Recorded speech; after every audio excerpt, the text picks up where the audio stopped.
big push with MultiGP drone racing, where we go to the ice storm in Wisconsin, and we go to the collegiate championship in at Purdue University. We got the Mayhem team race coming up in Texas in April as well. So we're counting down April 1st, April Fool's Day.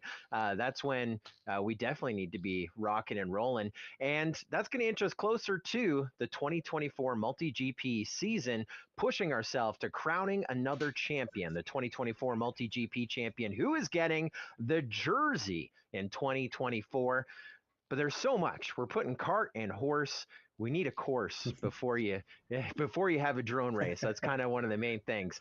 And tonight we're kicking off our 2024 Global Qualifier Course Design Contest. And with us tonight, we have two of the best course designers in the business. Let's start with the guy on the right-hand side of your screen from Toronto, Ontario, Canada. Joe Scully is here, Mr. Course Designer, who has designed the renowned 2018 Regional Final course, probably one of the best courses in the history of regional finals. I think it was the only course ever designed for regional finals. So I know a thing or two about course design, at least, pre-2020. And of course, the guy on the left of your screen, you know him as a top drone racing, pilot racing, open class, 3 times inside the top 30 at champs, twice in the top 16 on the global leaderboard. And as a course designer, he's pretty much a name that leads a game. Since we started having a contest of course submissions for our global qualifier track, that was in 2021. He won that year, the next year, and last year. He's a 3-time reigning champion course designer. AK is with us. We're talking courses. We're talking track design. We're talking global qualifying. We're talking drone racing. Boogity, boogity, boogity. Let's go racing here tonight. So we haven't even released this information. The information I'm looking at is in a Slack chat right now. So this is the debut. I feel like I should have gotten a little more dressed up. I put on the MultiGP jersey, probably should put on a tie and a coat.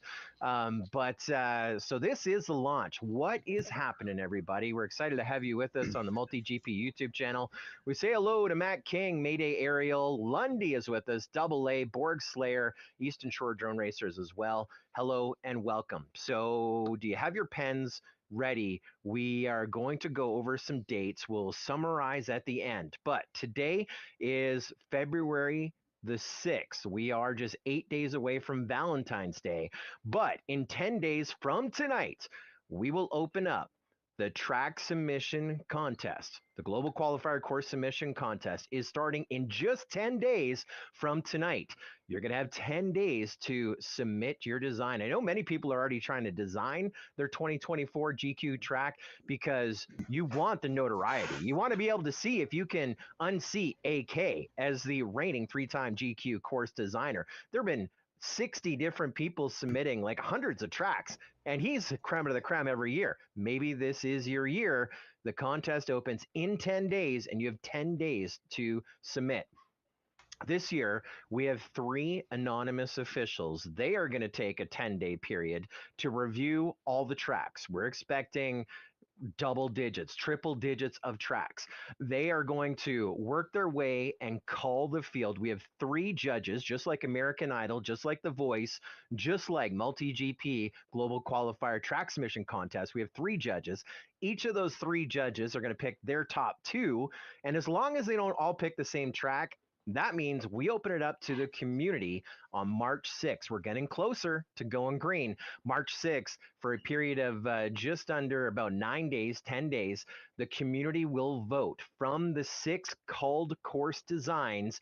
And then on March 22nd, we will release the winner of this year's 2024 Global Qualifier Track Submission Contest. Then, what about the racing? When do we start racing on these tracks? March 29 begins the global qualifying season. That course is going to be set up in your backyard, at your club, at your chapter, in arenas, in stadiums, all across North America, South America, across the world. Australia is excited to get involved this year as well in the GQ season. Pilots, last year, we had almost 1,000 different pilots putting their times down to call the field down to our 2024 MultiGP Championship. We'll talk about the dates again at the end. I know it's a lot, but just remember 10, 10, 10 in 10 days. That is when the track submission opens. You have 10 days to submit it, and then the voting will begin from there. So, AK, 3 times a winner of the course design contest. Yeah. I think you'd be a good person to tell us what goes into a track? What are the obstacles that people are building with? Oh, for GQ in specific, we have, of course, your A 10 track. single What are the gates that you can obstacles use, that which people you're are able building to with? double stack if need be. Oh, for And GQ in of course, specific. you have your 5 standard flags, which can be utilized as a standard flag or an H gate. And then, of course, your optional hurdle is what we always have for the GQ. So, and I love hurdles, so I say put them in there. You love hurdles. I love hurdles. Can we go back to the 2018 regional final track? There was not just a hurdle, there's 3 of them, and a super hurdle. Do you remember that big backdrop? I mean, that was your first year, right? 2018. The It was, super yes. hurdle of the regional final, Yeah. because you always need a sail when you're putting up a drone track. Crazy ideas. Perfect. So That was a great track. just like last year, the year before, this year, 10 gates, 5 flags, and a hurdle is optional, but you definitely want to have a hurdle. So let's we have a new submission process. You do it online, but before we get into the nitty gritty, I said we do that at the end. We have AK with us, 3 times a winner. Really get a fourth. We don't have a 4-time champion in MultiGP, right? Like if you look at we had the 2-time winner, Night Fury, then the 3-time winner, Heads Up FPV. We don't have a 4-time winner of MultiGP drone racing. We may have a 4-time winner of course design, but let's have a master class tonight, AK. If you can help us out. I know everyone's excited. We're talking global qualifying track design. Why don't I open things up here to some of our community questions? AK, what do you see first when you make a track, whether it is for Webtopia or it's to win another global qualifying track submission contest? What I look for is I like uniqueness on tracks. That's a huge thing for me. There's a lot of elements out there that we can all flown a million times over again. Obviously, the spacing you have to work with is a huge factor. And the first thing I really look at too is where I'm going to position that start gate. That's always a big thing for me. Understanding where to have that start gate at is not only crucial for the safety of the flight line and the race operations, but also for the flow of the track itself. So I was able to get around the 2023 track. That was a lot for me. I mean, I fly every day, but of course that is a floating camera drone. Um, but we've been spending a lot of time in Velocidrone. Of course, my son just JFPV. Marshall got the drone bug at the 2023 International Open. He is, I think he was down to about the 25s on the GQ track. I was like, 2 minutes 50 seconds, but I got around it and through it. But looking at like the 2023 track, what went into the design of that? Like, what was the thought process that got you the winner?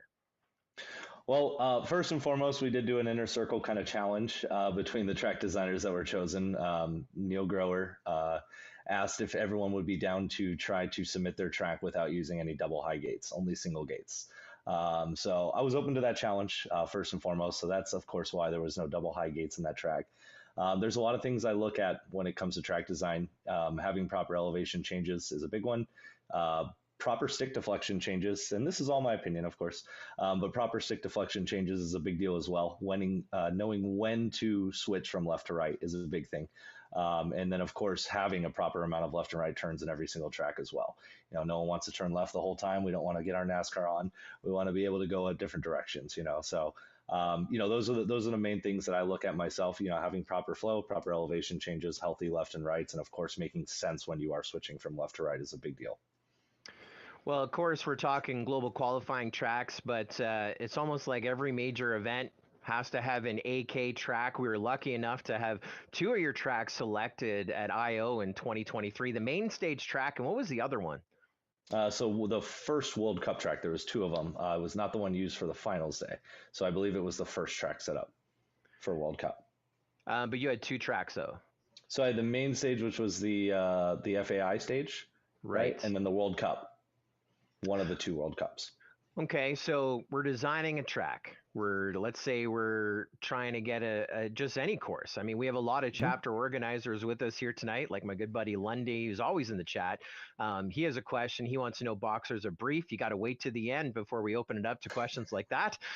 But you're designing a track for International Open.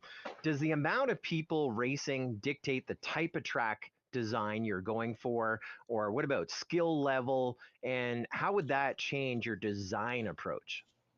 Blunt honest, no, absolutely not. I don't change my tracks based on the amount of pilots or the skill of pilots personally. I just go with what I like to do.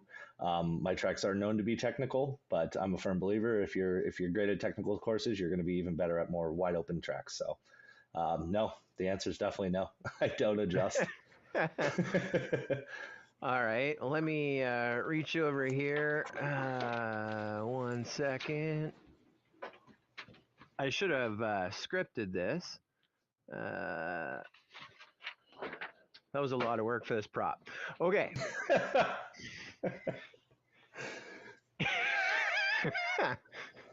In my hand, I have a blank sheet of paper. We're going to try and Mhm. design a course here tonight. Where do we start? How do you start a track design?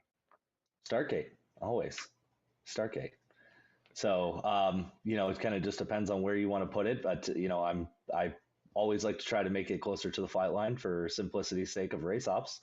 They got to run the wires out to the timing gate, right? So having that timing gate set up in a proper manner, obviously understanding which way you're going through it and position the flight line around that, because again, safety is a huge concern.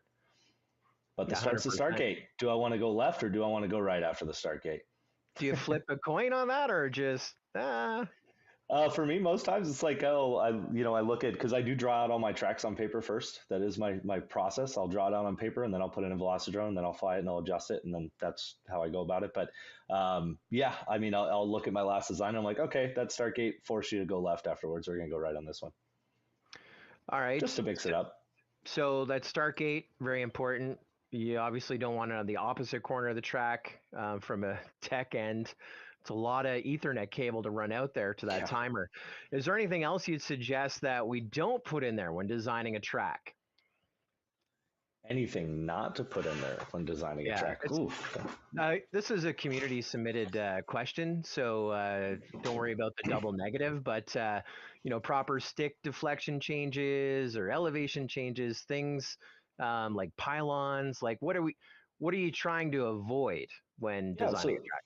okay, I get what you're saying. So there's a few things that I try to avoid, just to kind of elaborate more on the proper stick deflection changes. An example, really simple example, and again, so let's say you have a left-hand sweep. You got three gates, 1, 2, 3, and a perfect 90-degree turn, right?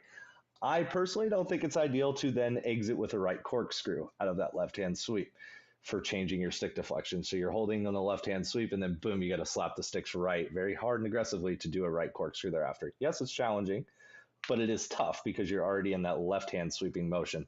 I typically like to have the drone in a flat level before I make an elevation or before I do a stick deflection change itself. So if you're in a banked left hand turn, if it does make you go right, it's going to be more of a sweeping, spread out motion opposed to stick banging a right corkscrew right thereafter. That's a big no no to me personally. I don't like that. I don't like the way it feels.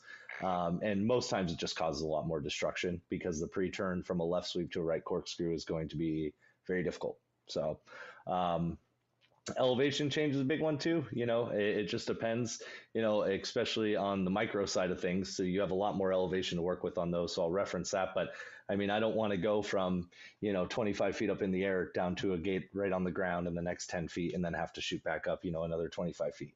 I think it should properly work its way down or up, whether that includes, a Jacob's ladder or something going downward to work yourself back to the ground. So no toilet bowl like the 2018 champs, January 2019 in Vegas.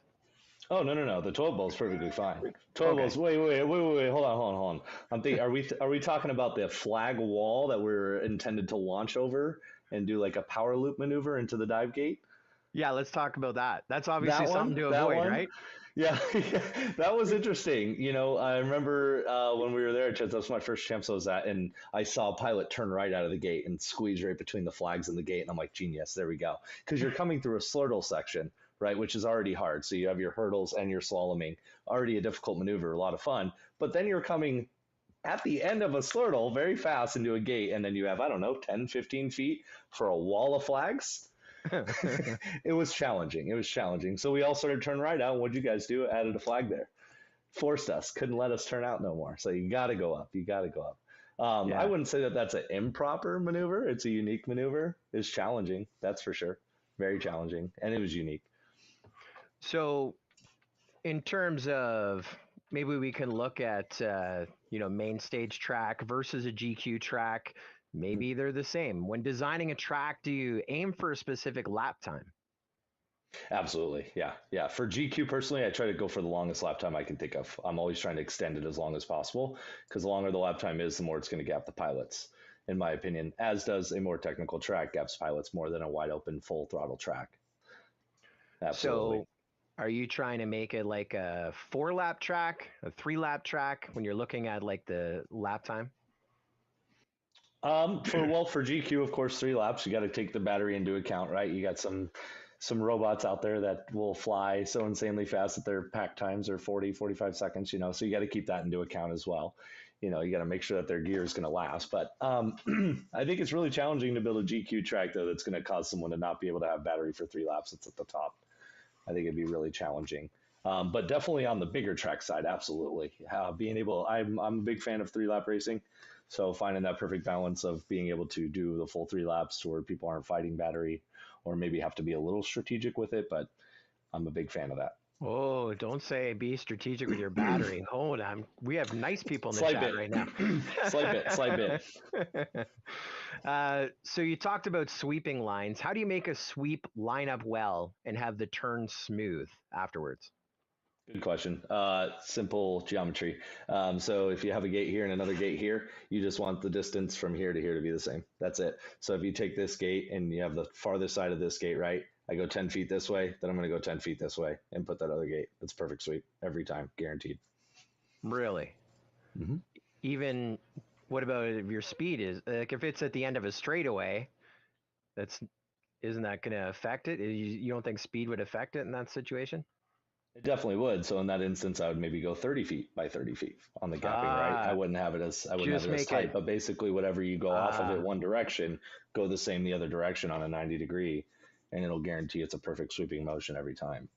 is there a quick way to do that in Velocidrone when you're designing a track? I know you said that we're starting. I got to use a prop again because I grabbed it. We are starting with the blank sheet of paper, but once we get in Velocidrone, is it easy to do that? Set up your track in the course builder. Luckily, there's a grid on the ground when you're doing a track editor in Velocidrone. So yes, you can just count the blocks. That's what I do.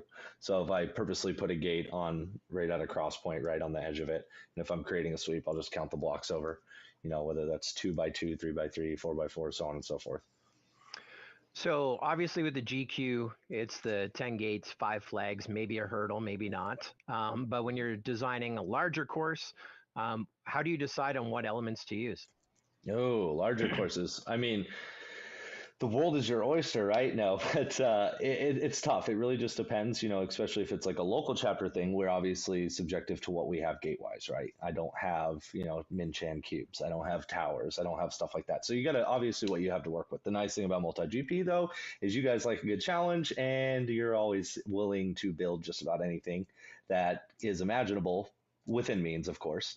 And that's one thing that I really like. So it allows you to be really, really unique. Again, I said it earlier. I've said it a couple times. Being unique in a track is a big thing.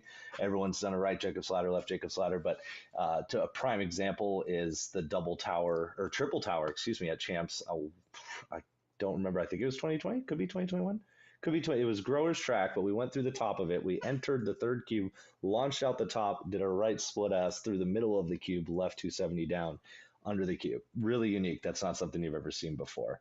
So when you have the ability to build those really cool course features, I definitely think you should take advantage of them and try to come up with something really unique because it 100%. adds to the fun. And in the track builder, there's a lot of stuff you can use. And I mean, even if it's a GQ, we're just using the 10 gates, 5 flags.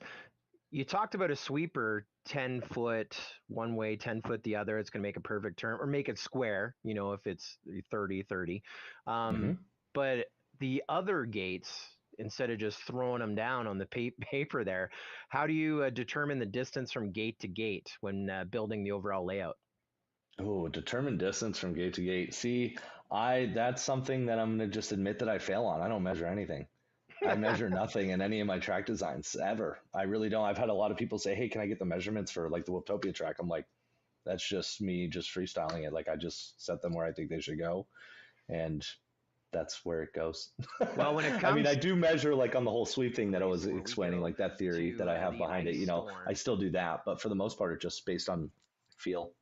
You know. Well, the measuring is going to come up tonight, and we actually Mhm. have the methodology on how to measure. After you like drop your gates down, fly it in the sim, or you draw it on paper, replicate it in the sim, fly it, move some things around.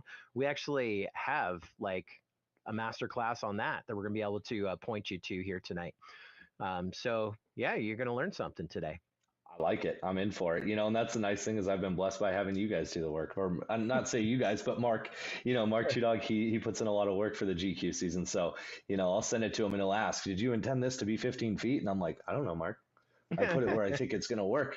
And he's like, "Can I adjust it this way a little?" I'm like, "Sure, that's fine. Yeah, No problem. Depending on what gate it is. But yeah. yeah, I'm guilty for that. I don't go out Unless and it's a measure everything. sweeper. Unless it's a sweeper, that is the AK rule. If it's a sweeper, it must be square. Yep, definitely, definitely. It's a big deal. It's a big deal. Now, when we first started designing courses at the dawn of drone racing in 2014, 2015, one of the big things, so we're trying to get creative, was mid-airs. And we're always focusing on mid-airs. And seeing the tracks as of lately, it's like, oh, that's got to be a mid-air.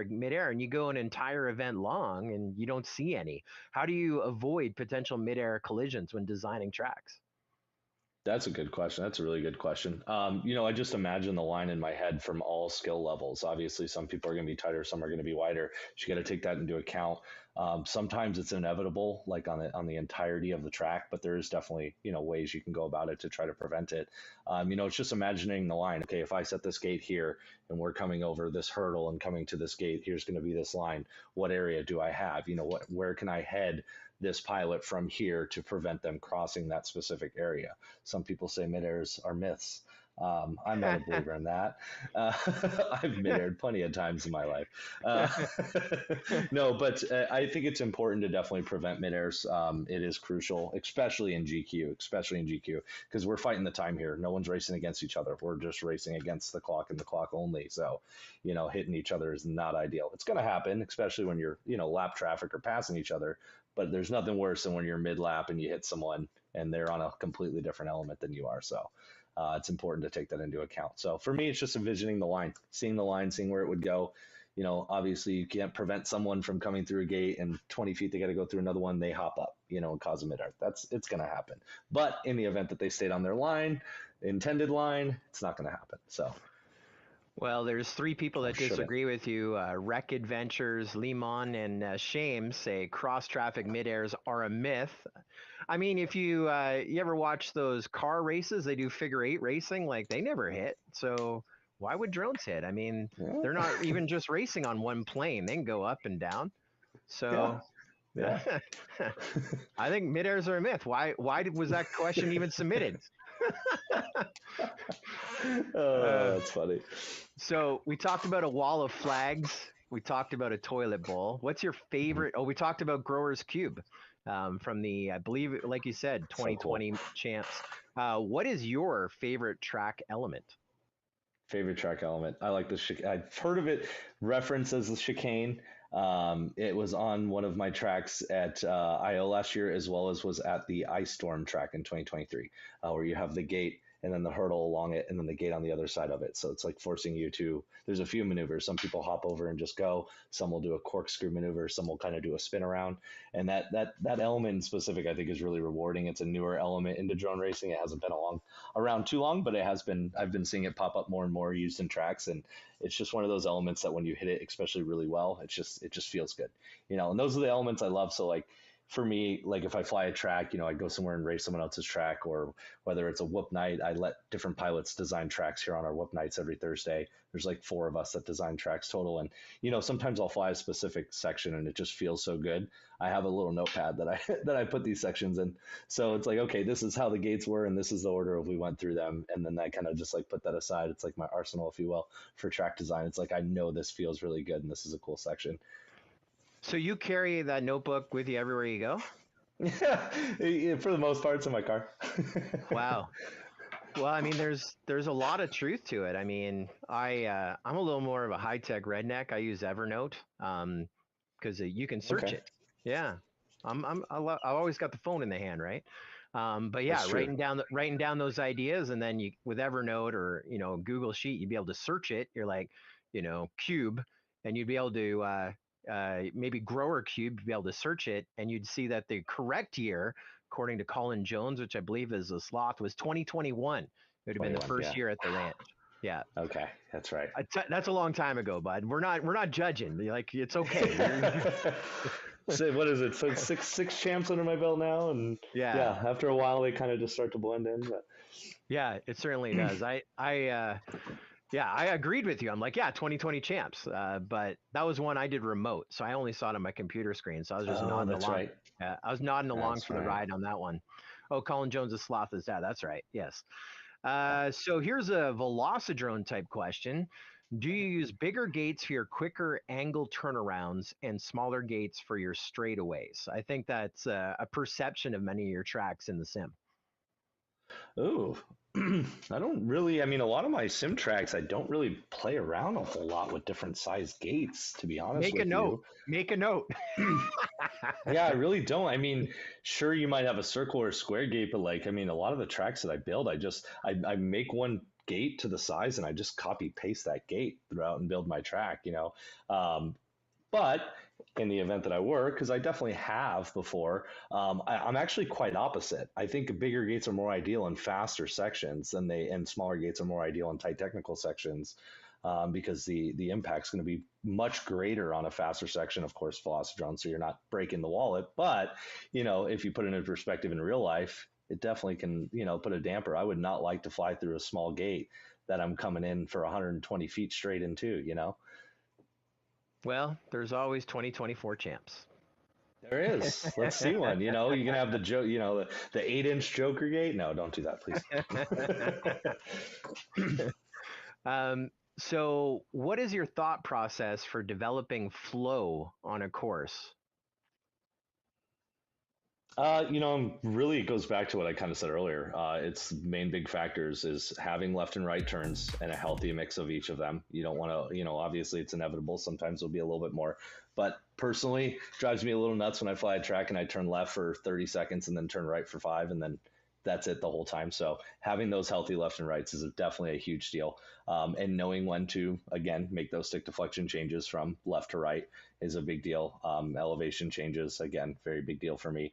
It's got to make sense when you're going up. It's got to make sense when you're coming down. It shouldn't be too aggressive, to an extent, of course, but, and then, just, putting in, unique elements best that you can, trying to come up with something. I mean, I always try to come up with something I've never done before on a track, which is tough because in drone racing, in my opinion, especially when you only have doubles or maybe a 3 high gate to work with, there's only so much you can do. So it gets tricky. You got to really, really be unique with it, but. Yeah. Well, the 2023 global qualifier track, right? You only have 10 gates and that corkscrew section. I think that was probably the most difficult, at least for me, the corkscrew section, because there's a flag that has nothing to do with it. That's, I kept hitting.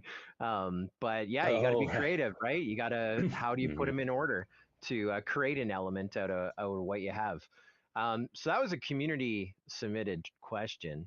But they also slim jimmed in another question in the same. They said, also, now that they have your ear, how exactly do you determine where to put the timing gate? Now, you did say that's the first one you designed, but um, you want to start with the start gate, to quote you. But where do you put the timing gate?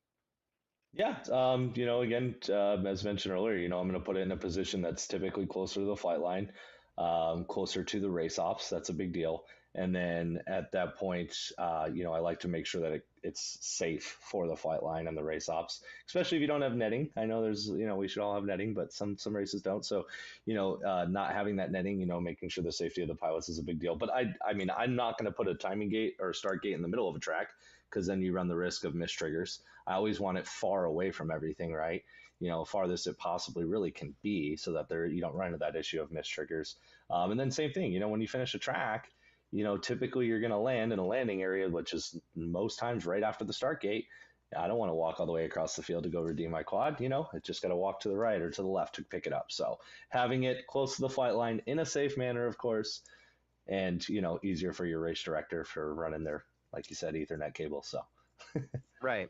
Unless it's whoops and you're in a tent. It can be anywhere, right? Yeah, who cares? Yeah. Yeah, who cares at that point? Put it wherever you want. So we got our track drawn out on our piece of paper. Do you actually go through and tally the number of lefts and rights on a track? Or do you just kind of eyeball it? X amount of lefts, X amount of rights. Yeah, so just as I'm going through it, let's say I have half the GQ done. I have 2 flags, 1 hurdle, 5 gates on the track. Because I said I draw my tracks on paper, so I'll just follow with my line. Okay, I'm turning right here. Okay, this is a left ladder down. Okay, right split, left 180. Okay, I'm a little bit heavy on my lefts right now. Where can I go to make it a right hand turn now to continue to keep that balance between lefts and rights? But I've also, if you ever take a look at any of my track designs, especially the most recent GQ, I grid everything. I mean, and I try to do that for the sake of simplicity of setup. You look at the first flag right after the start gate, and then you have, a flag, a gate, a flag, a gate, a flag, another gate, all on one single line, which makes it really, really simple. But it's, that's for measuring purposes. Most of my tracks are always gridded too. I don't really do 45-degree angle gates like ever. It's kind of weird, but that's just the way I go about it. I use the grid entirely. So makes it a lot easier to replicate for the build crew for sure. Absolutely. Yeah, that's one thing Mark has hyped on a few times. He's like, man, you made this so simple. It's like I draw one line here and then I branch off that line like 2 or 3 times and call it a day. Mm-hmm. You should also take a course in Chris Thomas's triangle system. That's so he'll take the course and triangulate everything. So it's not just a grid to him. He sees things on so many different planes. It's he'll explain it to you. I don't think no one can understand it. No one can understand his brain. We already knew that, but but definitely working off that grid and making it square, it definitely helps when you're starting with the piece of paper and then you're going into the sim, then you're doing the actual build, and then people are going out there with tapes and hammers and rebar to try and build it. Then yeah, definitely. If you can make it square, 45s are not fun. They can be challenging. I mean, it can definitely make for a really cool, fun track, of course. And I definitely challenge, I understand. And one thing that I got clarification on that, because I know in the past, MultiGP has said this before on GQs, is that it had to be, one way or the other. We couldn't have the 45s, but now that's okay. We can have the 45s. And I challenge people to, utilize those and make something unique, because that'd be really cool to see. Because again, I build on a grid, so it'd be something different. But I also think that on a bigger scale track, like a champ style track or an Iowa World Cup track, you need. I mean, that's where I'll branch off of the grid on something on that larger scale, which kind of makes it more difficult for you guys. But it's already a bigger track to set up to begin with. So, but the GQ, I mean, you got tons and tons of people setting this up, clubs. Thousands of people all across the world, So I know I've spent almost 3 hours building a track one time in person for GQ, and I go on the computer and type my measurements, and I don't get my great success that I'm looking for. And it's just like, oh, okay, let's go measure this again. Let's go, and you just rinse and repeat. So having the simplified scaling of those tracks helps people, 1, build it quicker, 2, get their measurements right much quicker as well, and 3, you'll get to racing sooner. Less frustrations. Exactly. So we do have a few new viewers with us here tonight. Sergio Santos says, hola from Mexico.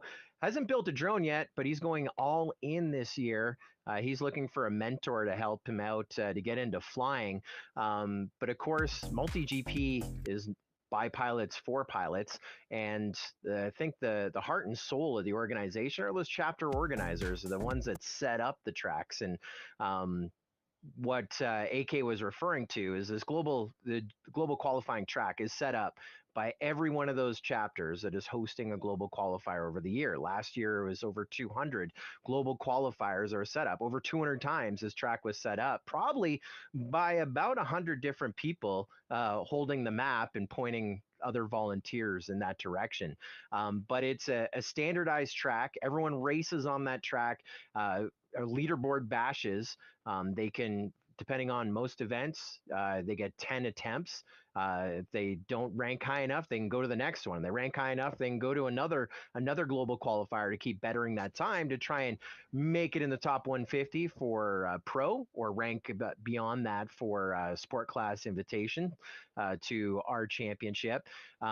But since the beginning of global qualifiers, there has been a submission form. Once that track is built in your backyard, at your flying field, you have to go and measure X amount of gates, from gate 1 to gate 7 to flag 3. And if those, you have to submit those on a form. And if your numbers don't match, it says try again. And until you get the success that he was referring to, your global qualifier won't count. And it has been frustrating. Back in the day, I used to be getting those support emails, getting the Facebook messages from a lot of the chapter organizers. And every season, every year since we've been doing the global qualifiers, and that's 2019, 2020, 21, 22, 23, those emails come in. Well, your math is wrong, because I have followed this to it. We could almost print out every year from 2019 to 2023. Your math is wrong. And most people know me. I'm like, oh, I guess the math is wrong. But once you're it's funny when, this year, the global qualifying season is going to start March 29th. That's off the top of my head. Yeah, March 29 is the first global qualifier. And so there is usually, weather dependent, a bunch of chapters. They're the first weekend. They're the crash test dummies. They're going to catch the math if there's an error. And knock wood, there hasn't been an error on that verification formula. But I'm talking, Anthony, we're talking June. We're talking August. We're talking like the last week of the season. Your math is wrong, man. Yeah, it happens. Now, ask the 1,200 others. Right. Float it. Now, I feel their pain. That's why I'm the first one to go, are we sure? Let's double check this. We get into SketchUp and cross-reference it. Because I mentioned the 2018 regional finals track that was set up in 7 different regions. And I went to all of them, and I set up 3 of the 7, I think was the score. So chapter organizers, most or maybe all know this, you don't use a measuring wheel, because if you go over a hill, you're going to lose measurement. And so I set up, and the regional finals course was like, there's like 5 double gates, there's like 10 single gates. It was a big track, right? Set it up, and we did our verification. It was wrong. And it was gradually as we went across the fields, we used a wheel. You got to use some measuring tape. And so they actually reset the one that I'd spent hours laying out in Chicago. The Detroit guys came in. They're like, Scully, did you use a wheel? I'm like, I didn't have a tape. I just had what they gave me. Hopefully it's flat. So, Johnny Fly and Jeff PV stayed there in the car lights and redid my work, and I'm forever thankful for that. Because that's what I mean. I've been on the side of, well, the math ain't right. Right. Yeah, it's tough. I mean, I will say my first year on GQ, it was definitely a challenge. I was like, I'm not getting it, but as you continue on, and with help of others, it definitely becomes easier over time. And simplifying the track design definitely helps a lot too. I know Mark really appreciated it last year. He was just like, God bless you. Thank you. You made 100%. My work so easy on this one. And And then there's Double A in the chat. He's part of our crew at the International Open, the world's largest drone race, going into its 7th year here in 2024. He's part of that crew the fly-by-night crew under the headlights and the portable generator light setting up those courses. And yeah, some of them Oh are goodness. fun in the dark. Like they've all been GPS plotted during the day, but you try and find rebar in the long grass in the middle of the night when it's wet and Yeah, good pilots luck. are coming. Pilots are coming to Muncie tomorrow, and you're like, oh, well, I don't know where the track is. Have fun, y'all. Yeah, yeah, I could see that. But the mapping, that a lot of people do that mapping now too, which I've seen. They're like, oh, I can just go up, throw my drone up, and map it all out, and I know exactly where to go. And I'm like, that's cool. I wish we all had access to that, but we don't. But nonetheless, it's a really cool thing to be able to do. One day, we all can Yes, dream. definitely. Yeah. So on course design, we talked about International Open, but hosting a chapter race, we touched on chapter races. It all starts in the backyard and at the flying field.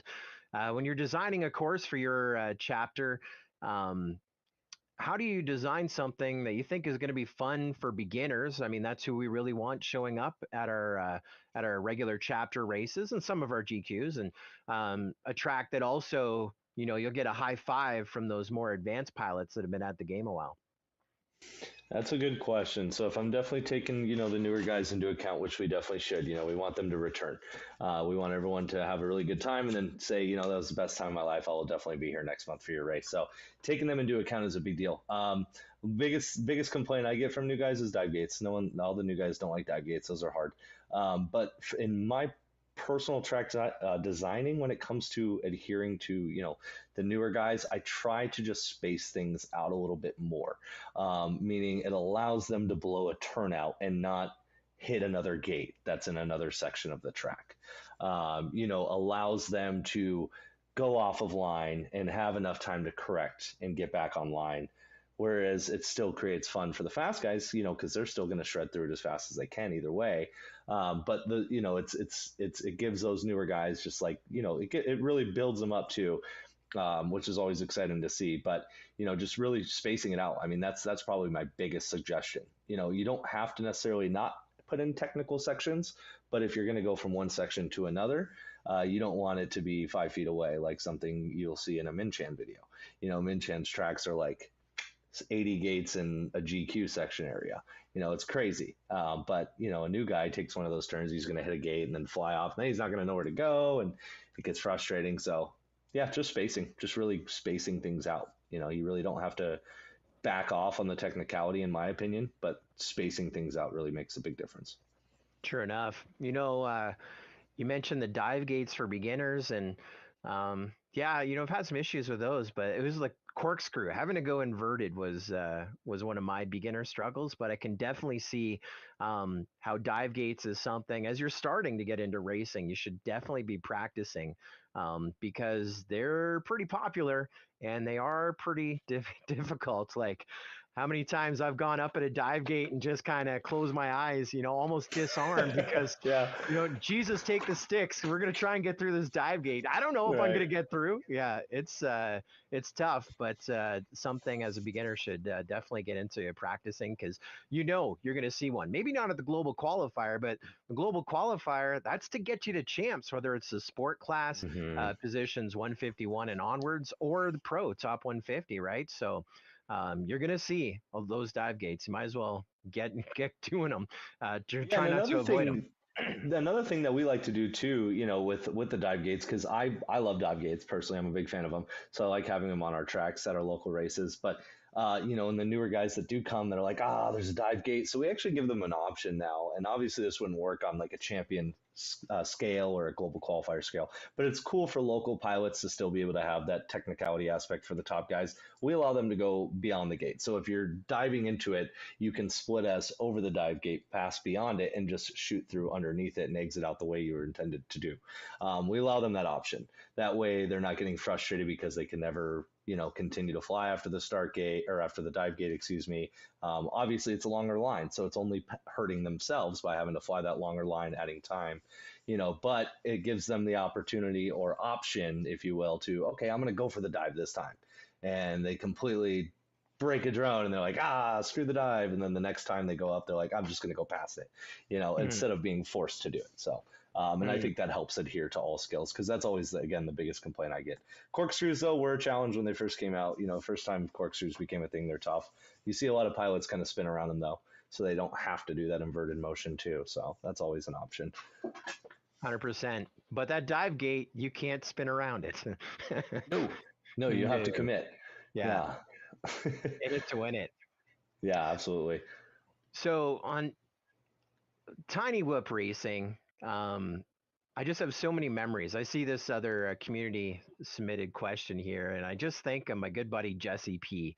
And numerous times we're at an open or a 5-inch race, and then there's a Tiny Whoop after party. I mean, at International Open, we have 8 tracks going during the day, and then we're all in the Tiny Whoop tent, and people are flying the Tiny Whoop track. And Jesse will explain a track to me, and I'm lost after the first 3 gates, right? Like, Tiny Whoops, you can be a little more creative, I guess, with your course design. I mean, tonight we're talking GQ and 5-inch racing, but how do you, as a track designer, make a track a little more intuitive for someone to learn or remember easily?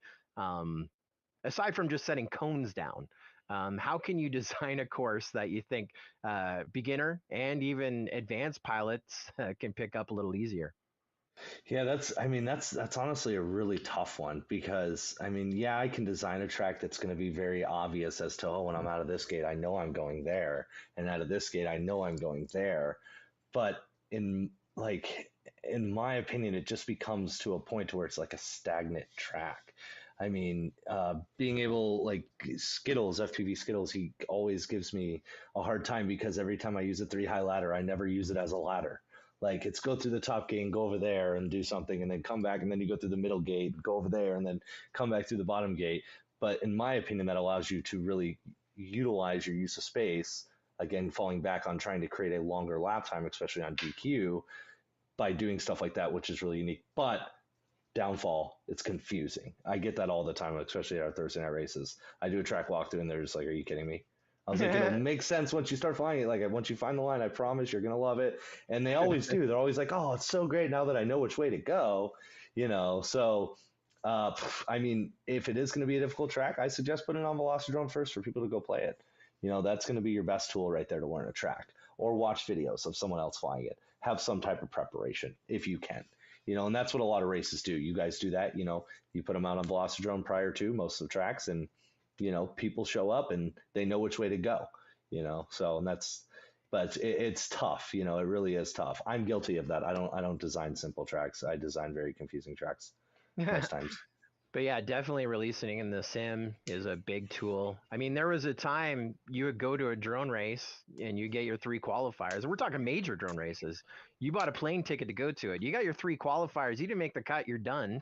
Go enjoy Disney or go enjoy New York City. Yeah. And you had to, and the tracks were a little more simple to learn back then, I would imagine. And then we saw the evolution of the sim, and the course would be built, someone would be replicating in the sim, people would be flying it, and it just improved it. And now we have these larger, more complex tracks, but we do have a great partner with Velocidrone, the official sim of MultiGP, where when it comes to a major event, we can release that track in advance.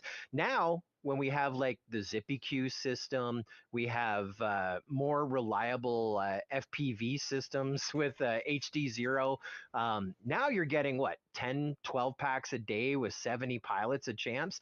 Little different, but we still have that Velocidrone. And how many times? I mean, there's some pilots that don't do it, but there's a bunch that have probably put in about 6 hours in the sim before they fly it in real life. And I think the racing is just so much better. The experience, and that's as a participant and watching the race progress as well. It's been a blessing to be able to learn it in the sim advance. And a good tip for chapter organizers, if you are, pulling out an AK, you got an AK in you coming up next weekend, do it in the sim. That way people can learn what they need to do to be able to get around at least one lap, hopefully 3. Well, you want everyone to perform at the best of their ability, and that comes down to not wasting their practice batteries trying to remember which way to go, using their practice batteries to dial in their line, and that's what I want personally. That's what I like to see. I want everyone to come to a competition and perform at the best of their ability. And there's nothing worse than they're like, I can't remember the track all day long, Hmm. so having that ability to go fly it prior to. And some people say they don't like Voss drone and they, or they just don't like other things in general. And that's few and far between that I hear that, but I have heard it. And, and they ask me, what do you suggest to do? And I'm like, well, watch a video of someone flying it off a drone, Yeah. because there's tons of videos out there and, and just study that, if you don't like the way it feels, no problem. But, watch a video on it, do something. And most times the pilots are going to put forth the effort if they're there to truly want to try to perform at the best of their ability. They're going to make sure there's nothing that's holding them back, like not knowing where to go on the track. And that's a pretty good pro tip as well. Like maybe just watch someone fly it in. There's always someone flying the sim at the event. Watch someone else fly the sim. And why not just tune in someone's channels and watch? Because they may be doing it wrong. Like the game of telephone, that happens more often than you think. All of a sudden everyone's doing it wrong. You're like, wait a minute, it was in the sim like this. Or like, oh, well, we thought that's the way it was. We watched this pilot, this pilot, this pilot, this pilot do it. Yeah, everyone's tuned into Race Band 1 right now, okay? That's great, and you're not wrong. I mean, that has happened many a times. People are like, "I watched him fly the track. I know I'm going the right way," and it's like, "No, you're doing this section wrong." And now you're talking to two people. Hey, you're doing this wrong, and now so are you because you watch this guy. So we need to dial this in. Let's go show you guys this part real quick again. It's really fun at an international event like overseas where English is not the first language, and then it's mass chaos trying to explain it and translate it. And yeah, it's like no one's getting that track until after day 2, and then yeah, it used to be whoever could just finish the race won, and now it's like, yeah, in those situations, if you're not flying the track right, it's whoever flies the track right, win. But it's Yeah, you got to come up with some like different type of sign language for different track elements. That's universal to everyone. yeah. I got 2 more community questions to get to. I got Okay. some questions here in the YouTube chat, and I'm just going to tease the question in the YouTube chat. Colin Jones, Sloth's dad, has MultiGP considered blind voting this year for the GQ track? Obviously, the concern is the author of a track will leak anyway, but that could be handled, etc., etc. Yes, we have whole new a whole new methodology this year, and we're going to get into it in just a couple minutes time. But we wanted, as we get excited for the global qualifying course submission contest, which opens in just 10 days, we did want to spend a little bit of time with the guy who's won the last 3 years in a row. In fact, he is the undisputed course designer of the GQs, has won the contest every year since there's been a contest. But we will get into the voting here in just a couple minutes. Those last 2 community submitted questions, back to the flow, and I know in the chat they're saying flow is a myth, but we talked about the sweeper. So you got a really nice sweeper, and you're going to the left. When do you break the flow to go to the other direction? Yeah, so for breaking the flow to go the other direction, it can get tricky. That can get really tricky. It really can. Let me try to think of an example. So, I feel like maneuvers that slow the drone down quickly are great times to then have the stick deflection changes, i.e., a ladder, a corkscrew. So I'll use a reference from what I used earlier: a left sweep to a right corkscrew. Right. So a better way of how I would look at that is a left-hand sweep, and then at the last gate of the sweep, you're doing a left ladder up to the top gate, then corkscrewing. So you're killing a lot of your momentum, because that's the hard thing with the stick deflection changes, especially the faster your drone's going, the more you're going to blow out that turn. So when you do change that stick deflection, I think personally, I just think that it's more ideal when you're doing a corkscrew or a ladder or a 180 around a flag or something in that manner. Makes sense. And final community submitted question, the piece of paper. So I'm just going to read it as a quote. Very curious if pen and paper come into it, which we touched on. Yes, that's how we start. Or if it all just sprouts from your head fully formed. Have you ever just had it and just done? Never. No? Never, never, ever, ever. I mean, and I get points where I'm sitting there designing a track and I'm staring at a piece of paper for 10 minutes, not knowing where to go next. And most times in those is this like, I'm going to set it aside. I'll come back to it. But like I also said, I have my notebook of all my different track elements. I'm guilty for this. I fly a section that I really like. I come up with 4 or 5 really cool sections, and then I'm like, okay, I'm going to combine 4 or 5 of these really cool sections together to make one track.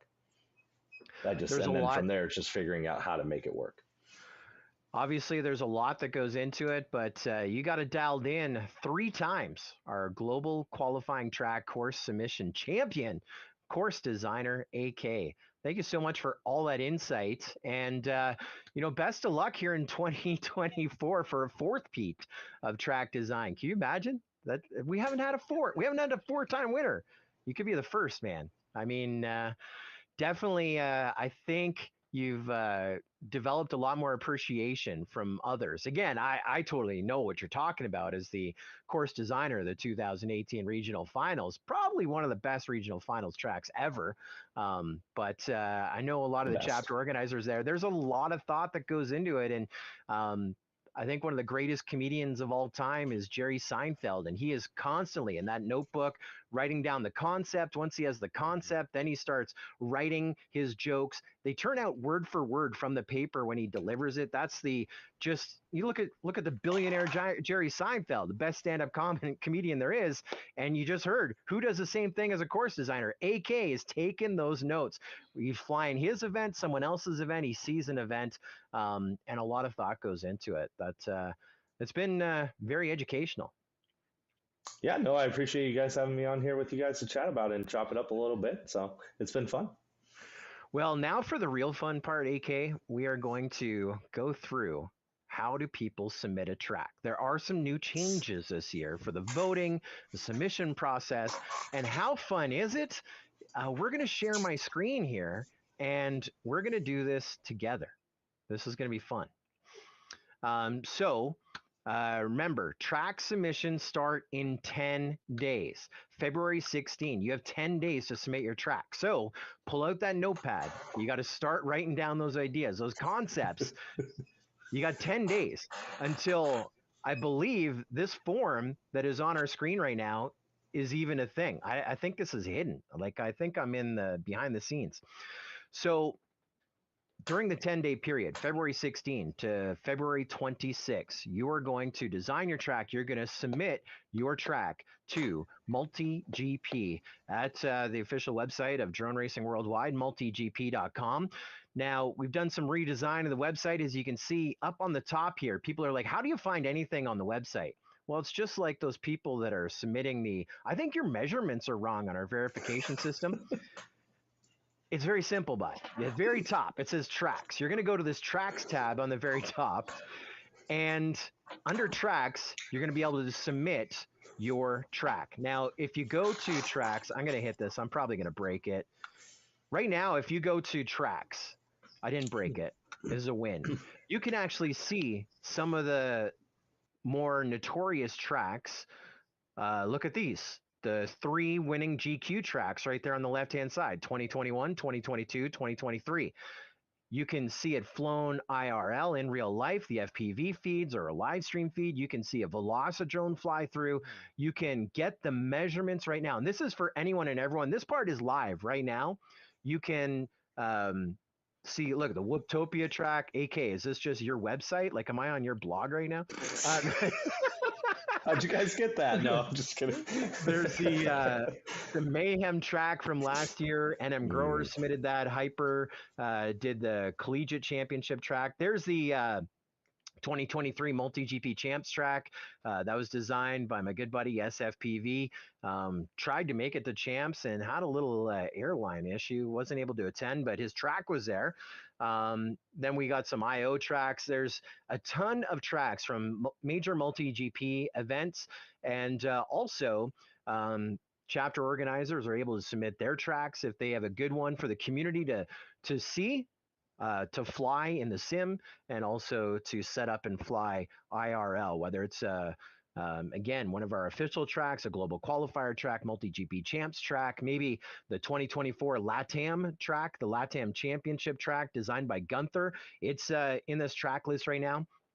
But in 10 days, February 16, you're going to submit your global qualifying submission track. So there's this big red button right here. So we start multigp.com. We hit tracks, open this page, hit add a new track. All right. So easy. Track name. So Scully Sweeper. Author. You have to be logged into MultiGP, but you just fill this out. Very easy. You can rate your track, whether it's easy, medium, hard, what type of track it is, open, number of obstacles. So this goes into that overall track registry, which is mostly AK tracks. There's a couple others in there, but it goes into that track registry. And so you can go through, you want to build a track with 31 or more. I mean, that's NM Grower does that track every year with like 50 plus obstacles in Texas, right? Or you want a simple chapter track where, you know, it's 10 gates or less. You can filter by that, but obviously we're doing a GQ, so that's going to be 10 or less for the obstacles. And then this drop down here, GQ proposal. And so you can write a little blurb. My track is awesome. Now, we got some big prizes. We got notoriety. You're going to have to do some work on this, okay? So you're going to fly it in the sim, maybe fly it in real life. Depends on how much grit and determination you're going to go through.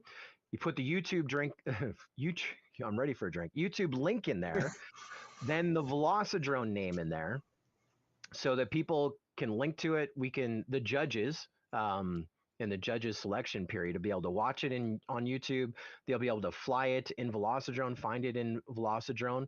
And this track approval button, I think, is just because I'm logged in. I don't think you can approve your own track. But you put all your information in there. Step 1, save all the track details. And then here's where the work kicks in. Please add one cover image and one build instruction image or file. And so that is one of the things that's new this year. AK, we're trying to handicap you a little bit. You said you don't like to use the grid paper. This year, we're going to make you. To submit a track, you actually have to submit the build measurements as well. Now, sounds daunting, right? But it's only 10 gates, 5 flags, maybe a hurdle. I said if you watched with us here tonight, we would give you the tip. AK doesn't really know how to do this. He's going to learn. On this tracks page, in the top left-hand side, how to transform Velocidrone track to build instructions image.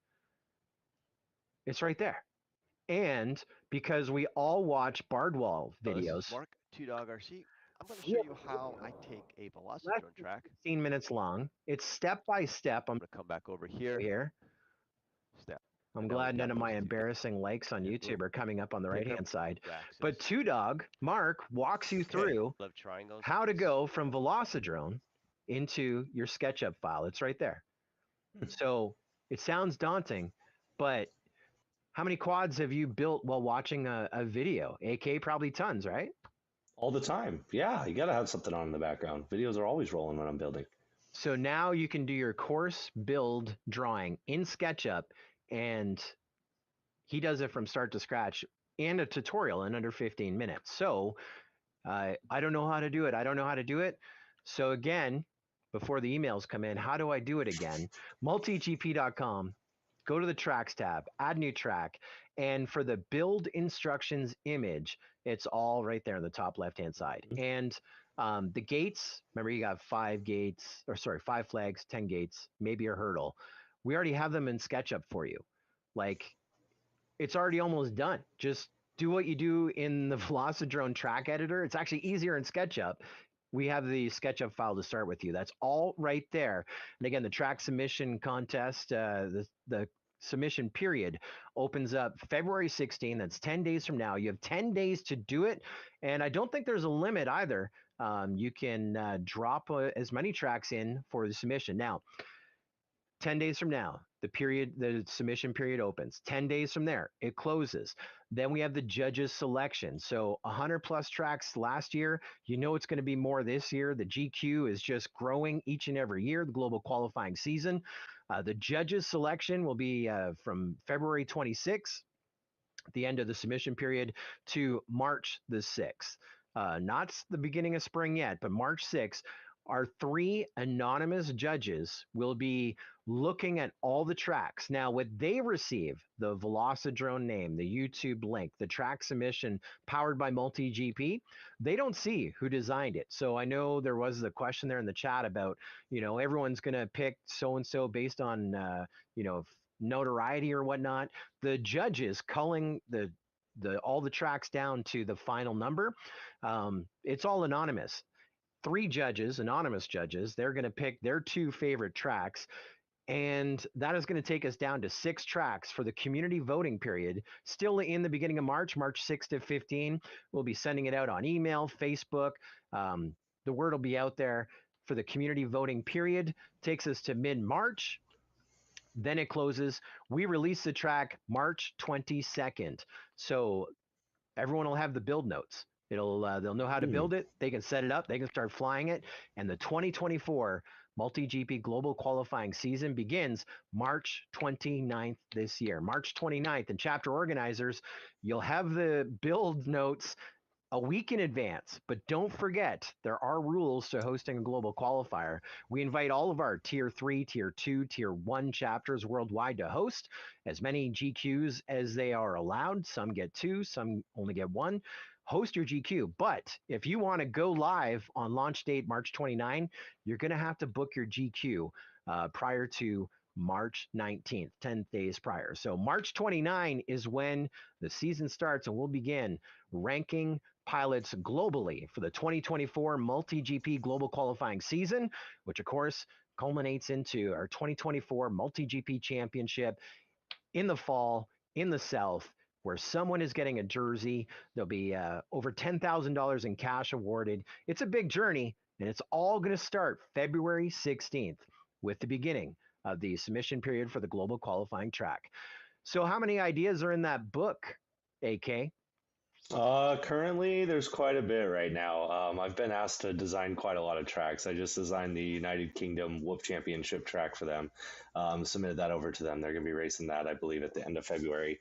And then I have the Italian championship track to do. And then I have 2 other chapters tracks to do here in the States. So my arsenal is large right now. I'm building it up. I'm building it up. So gotta love it. So February 16th, that's what we're working for. 2024 Global Qualifying Track Submission opening. March 29 for all the pilots getting set to fly. March 19th for all the chapter organizers that want to host the first GQ on that leaderboard to get their chapter pilots ranked and maybe send them to our championship.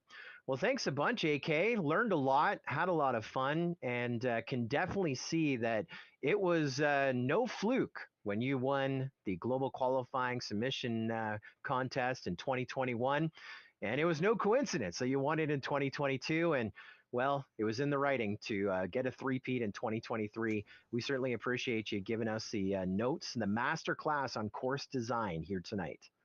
Yeah, it was a lot of fun. I appreciate you guys having me out here. Hopefully you guys learned a thing or two, and hopefully it challenges you to try new ways of your track designs. Hopefully you can incorporate it into your GQ contest design. So I'm excited to see all the tracks this year. I always love seeing all the tracks. There's a lot of good ones. Yes, sir. Going to be a lot of fun. Let's see some 45s on that GQ track 2024. The year of the 45s on the grid in SketchUp. That's going to do it for us here tonight. Again, my thanks to AK for joining us to give us a masterclass on global qualifying track design. Thanks to Doug Kling, our boy in the truck, producing our live stream remotely. And we're getting set for a big 2024 season. The global qualifying season beginning March 29th into our championship in the fall. Coming up in February, Latin American Championship. Stoked to go to Colombia to host the 2024 LATAM Championship. Of course, we got all the staples coming up this year as well, as we're going back to Dallas, Texas for Mayhem Crazy 8 the beginning of April, April 6 to 7. The STEM Alliance National Championship and Collegiate Championship at Purdue University mid-April. The Ice Storm, we're going back to Ice Storm, back to Milwaukee, Wisconsin, the end of April. Of course, the International Open, the world's largest drone race in its 7th year in Muncie, Indiana, June 12 to 16. Tickets available right now at multigp.com. And of course, a multitude of events. You can find the closest event to you by going to multigp.com, search those races, and starting March 29th, you'll be able to search your closest global qualifier, see if you can vie your way on the 2024 global qualifying track to work your way to the championship. Thanks everyone for their company here tonight. We have lots of racing to get to, and we're excited for 2024. It's just around the corner. Good night, everybody.